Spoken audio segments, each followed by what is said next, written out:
సాధారణంగా మనం చేపలను వండేటప్పుడు ముళ్ళు, కళ్ళు, పొలుసులు, పేగు భాగాలను పనికిరాని వ్యర్థాలుగా భావించి పారేస్తుంటాం. కానీ వైద్య రంగంలో ఎంతో విలువైన ప్రాణాలను రక్షించే అద్భుతానికి శాస్త్రవేత్తలు ఈ వ్యర్థాల ద్వారానే శ్రీకారం చుట్టారు.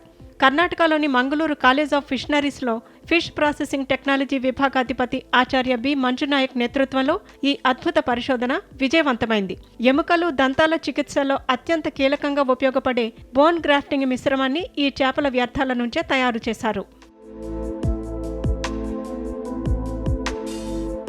ఈ పరిశోధన విశేషాలను ఆచార్య మంజునాయక్ వెల్లడిస్తూ, చేపల ముళ్ళు, పొలుసులలో ఉండే కాల్షియం, ఫాస్ఫరస్లను ఖచ్చితమైన నిష్పత్తుల్లో సేకరించినట్లు తెలిపారు. థర్మల్ క్యాన్సిలియేషన్ సాంకేతికతను ఉపయోగించి దీనిని నానోహైడ్రాక్సీ అపెటైడ్ కాంపౌండ్గా మార్చామని చెప్పారు. ఈ ప్రత్యేక కాంపౌండ్ ఎముకల కట్లు కట్టడానికి, కృత్రిమ దంతాలను పటిష్టంగా అమర్చడానికి వైద్య రంగంలో గణనీయంగా ఉపయోగపడుతుందని తమ పరిశోధనలో స్పష్టమైనట్లు ఆయన పేర్కొన్నారు.